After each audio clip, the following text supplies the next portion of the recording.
2025 ini sudah 2 kali ada penurunan suku bunga begitu. Apakah ini sudah sesuai dengan ekspektasi Anda?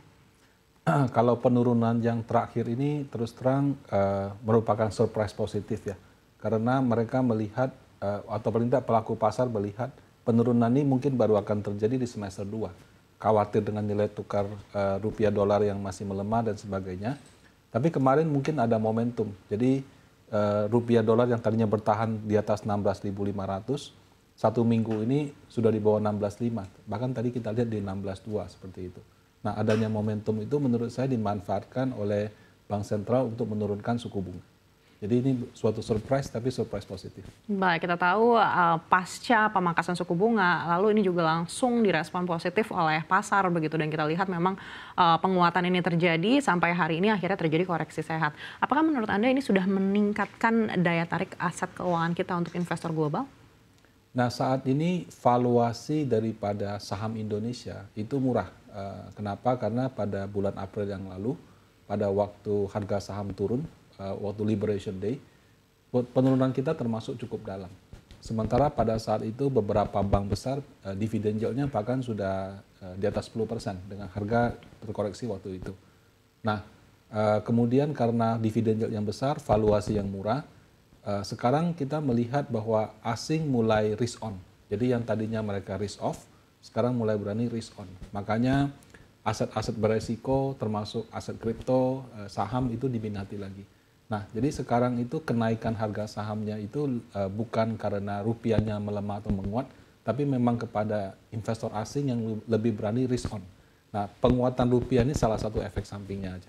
Baik, kita tahu masih ada sisa 2025 ini dan diharapkan di semester 2 nanti juga terjadi perbaikan dari mulai daya beli dan juga perekonomian Indonesia begitu. Tapi Anda berharap apakah masih akan ada pemangkasan lanjutan di sisa tahun ini? Pemangkasan lanjutan itu menurut kami di Panin Asset Management berpotensi mungkin 2-3 kali penurunan suku bunga. Tapi yang lebih penting itu adalah bagaimana menjaga biaya dana perbankan, jadi cost of fund itu rendah. Nah, cost of fund itu rendah, saya lihat kemarin kan juga ada pelonggaran beberapa rasio keuangan. Jadi memungkinkan perbankan untuk dapat menyalurkan lebih banyak lagi. Di sisi lain mungkin yang bisa membantu ya adalah penerbitan surat hutang negara retail seperti SPR, SR, atau ORI seperti itu. Kalau rate-nya masih tinggi, walaupun suku bunga turun, cenderung masih akan membuat bank terpaksa harus menawarkan suku bunga yang tinggi.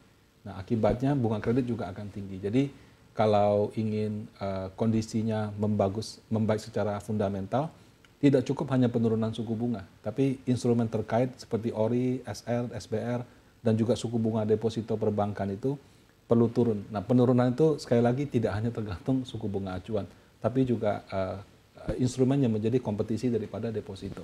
Baik, bagaimana dengan pemangkasan The Fed? Jika tadi Anda sampaikan untuk Bank Indonesia ini proyeksi Anda masih ada 2-3 kali lagi pemangkasan.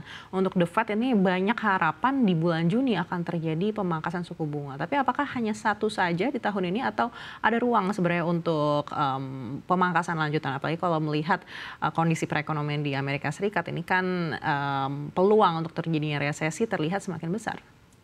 Sebetulnya lebih ke harapan sih. Jadi penurunan suku bunga Amerika bisa 2-3 kali. Nah, harapan ini masalahnya kadang membumbung tinggi, kadang jatuh gitu. Karena kebijakan Donald Trump itu bisa dalam hitungan bulan. Nah, apa yang bisa membuat penurunan suku bunga Amerika terlambat atau tidak jadi atau turunnya di bawah ekspektasi? Nah, kalau saat ini yang di depan mata adalah tarif gitu kan. Pada saat tarif diterapkan, berarti kan harga barang akan meningkat. Harga barang meningkat, inflasi tinggi. Inflasi tinggi, penurunan suku bunga terhalangi gitu. Nah, pada saat seperti itu di awal April, tiba-tiba 9 April jadi flat 10%. Jadi ditunda 90 hari. Kemudian di awal bulan Mei ada deal dengan China. Dari 145 jadi 30, 125 jadi 10. Nah, itu orang sudah positif. Nah, belakangan yang dikenakan tarif bukan negara lagi, tapi perusahaan. Apple, Samsung, dan segala macam. Jadi memprediksikan penurunan suku bunga Amerika itu memang menjadi satu challenge karena kebijakan Trump berubah-ubah. Cuma satu hal yang saya lihat dan mungkin banyak dikesampingkan itu adalah actually inflasi daripada Amerika turun terus gitu. Nah, jadi harga kebutuhan pokok itu seperti energi dan sebagainya dia turunkan terus. Cuma karena tarif dagangnya, fokus orang jadi lihatnya yang itu. Kalau kita lihat inflasinya, sebetulnya menurut saya Amerika itu dalam tren yang benar untuk menurunkan suku bunga. Nah, kalau misalnya Amerika Serikat tidak bisa menurunkan suku bunga karena khawatir inflasi ini itu, sebetulnya kalau dibilang resesi juga akan membuat peluang penurunan suku bunga jadi besar. Karena kalau sudah terjadi resesi, supaya ekonominya tumbuh cepat, salah satunya menurunkan suku bunga. Jadi kalau di Amerika kami berharap bisa 2-3 kali, tapi mau karena tarif atau karena resesi, dua hal tersebut pada akhirnya juga akan menyebabkan Amerika menurunkan suku bunga. Seperti itu. Baik, kalau untuk tarif mungkin ya kita harus menunggu seperti apa realisasinya di 90 hari dan atau 60 hari dari sekarang begitu ya. Tapi kalau terkait dengan resesi sendiri, Anda melihat peluangnya sebesar apa sih di Amerika Serikat saat ini? Apalagi kalau melihat inflasi tadi Anda sampaikan ini kan sebenarnya terus melandai. Ya, kalau resesi kan pertumbuhan ekonomi yang negatif 2 kuartal berturut-turut. Di masa-masa yang lalu, walaupun itu terjadi pada Amerika, pertumbuhan ekonominya negatif 2 kuartal berturut-turut, tapi sama Bank Sentralnya bilang kami belum resesi. Kenapa? Oh, karena alasannya pengangguran rendah, sebagainya gitu. Nah, jadi kalau Amerika itu punya definisi resesi yang berbeda dengan ekonomi pada umumnya. Mereka acuannya adalah penyerapan lapangan tenaga kerja, kemudian juga mungkin payroll dan sebagainya. Nah, kalau resesi sih terus terang saya melihat kalau pertumbuhan ekonomi negatif mungkin akan terjadi karena sama kayak Indonesia.